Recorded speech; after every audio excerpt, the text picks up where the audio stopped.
What's up, Warhouse fam? Melanie here again at the Warhouse. Today is a very, very awesome workout. Super excited. Not only is it leg day at the Warhouse, today marks 18 years cancer-free on remission. May 17, 2005 was my cancer-free date. So not only is it leg day, but it is an awesome leg day because today marks 18 years that I am cancer-free from adrenal carcinoma. So as we slam on some weight on the hack squat, we'll just start talking. So I was diagnosed September 24th of 2004 was when I was diagnosed with adrenal carcinoma, cancer in the adrenal gland. I was then immediately taken into surgery for a biopsy the day after, right underneath on my abdomen. And after finding and figuring out that the tumor was the size of a football, they had to close me up and schedule the invasive surgery that opens from my heart all the way down to my lower abdomen. So I have my first, or the scar starts up here on my chest, past my breast, and then right underneath, just opened me up completely.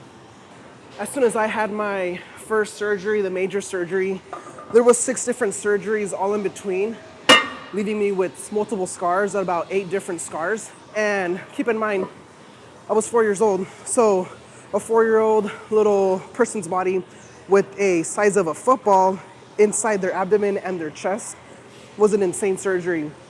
They had to resect part of my heart that was compromised from the tumor, as well as my right adrenal gland that was compromised as well. So I was left with one adrenal gland.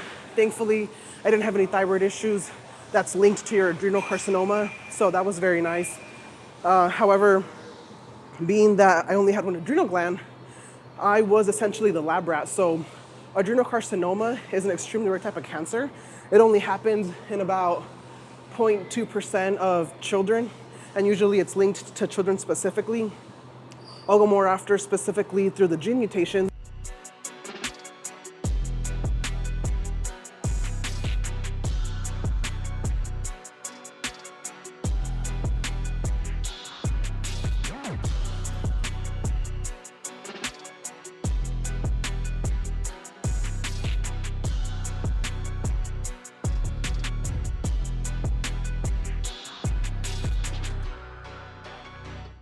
In regards to my time in the hospital, it was a very, very chaotic time.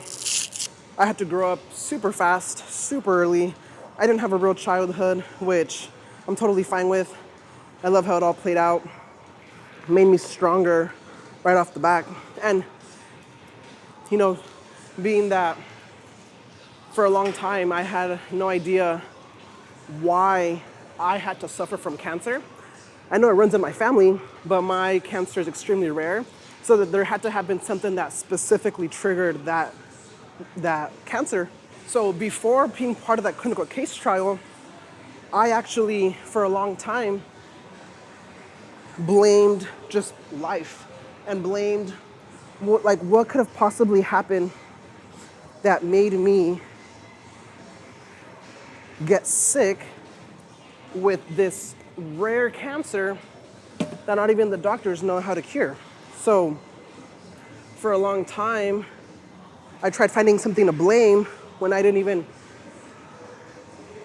care to think about one of the biggest things was that my father, unfortunately, he wasn't part of my life, but he was doing drugs, unfortunately, when my mom got pregnant. So that was probably one of the biggest changes that was very easily noticeable to understand why I would get sick, right? You know, it could have been different variables. It could have been the water we were drinking. It could have been the food processed. You know, we were being so young. And, you know, cancer develops so easily nowadays with the environment. But years down the road, I ended up having the honor to be part of a clinical case trial from St Judes Research Hospital in Tennessee. And really crazy, I was diagnosed here, and all of my hospital time was here in San Diego at the Rady Children's Hospital, right there, or here up north. And once they asked me they called me and they told me, hey, we have your tumor. Your tumor's still being studied here in Tennessee. So can you please help us figure out like a medical research advancement as to why children are suffering from adrenal cancer, and why is it more likely, like 99% likely, that children get the cancer versus adults? So I said yes. My mom and I went over to Tennessee, and we were there for like 3 days. They did everything: genetic testing, skeletal survey, blood work, the whole 9 yards. And turns out that I was diagnosed with TP53 and the 11 gene, and I was diagnosed with Lou-Fermani syndrome as well as Beckwith-Wiedemann syndrome. And both of those, one of them is just evolved at birth while you're basically in the embryo, and the other one is hereditary. So there could have been some mix-up, right, linked to drugs or whatever it is, the water, whatever the environment was. But it was very nice to know that I actually never had incontinence pigmenti the whole entire time since birth. I've had 2 genetic syndromes, which is why my right side is very, very much larger than my left by like an inch. My tongue, my whole entire skeletal survey is extremely larger. So that was very nice. And now, with more research and more studies, they are finding that it's more easy for the individuals that want to get genetic testing done on their babies, that if they start doing genetic testing when they're young, and if they find any mutations specifically in the 53 gene, that they are at least 99.9% likely to have cancer as a child before 18, because they have that mutation in that gene, and that gene is linked to abnormal like thyroid or adrenal cancers. So very awesome for my tumor to be able to be studied and help change the face of the childhood cancer. So that's pretty cool. Cheers to that.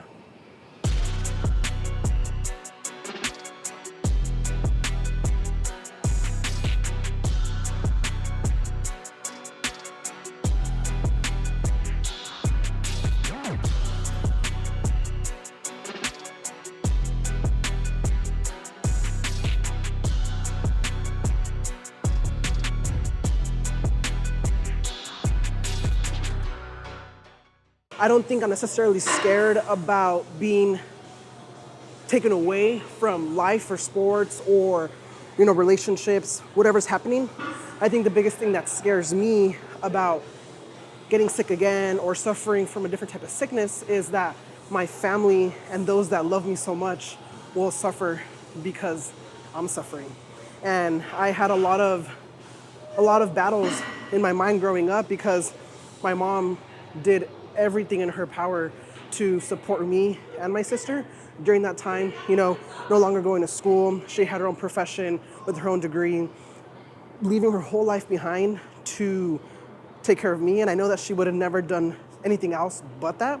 But I think what scares me is getting sick for a different reason and seeing her and my sister and those that love me suffer again because of sickness. Because it's very hard, it's inevitable. You get cancer, it's not really your fault, or you get sick or something else happens, a benign tumor.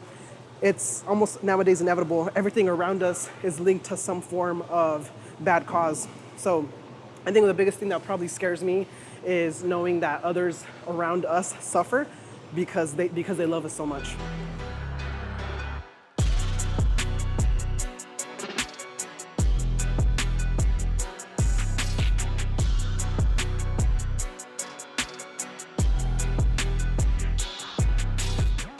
As a child that has undergone and already survived cancer and wants to get into some form of fitness, lifestyle, sport, it's really hard because doctors, parents, those that love you want to protect you so much that they don't want you to do something that may cause something to come back, some flare up, some form of trigger right in your system.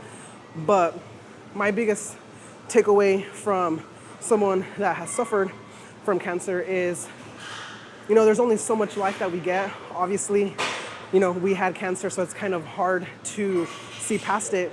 But do whatever it is that you feel in your heart that you should be doing to pursue a better version of yourself.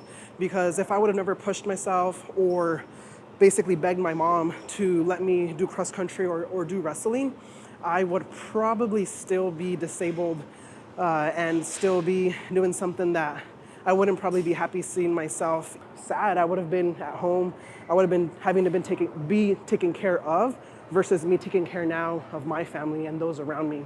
So whatever it is that you want to do, push very hard until you literally die trying, because we were so close to facing death under that operating table when you're diagnosed with cancer, that there is so much more life after it, and now it's even better. In my opinion, life before cancer wasn't the same as it is now. Life after cancer for me has been the best. I've been the happiest that I've ever been, because I know that I can go through something so bad and still flip the coin, and I can make something so good out of it, which now is my life and me pursuing the things that I want to do that make me happy, that will allow me to do more physical stuff, sports, and live a long life of adventure and having fun with all of it. Here's to more life. Here's to everyone as well, suffering or knowing someone or being a family member of. Just know that there's always going to be something better of an outcome, and just do your best and try your best to be the best version of yourself.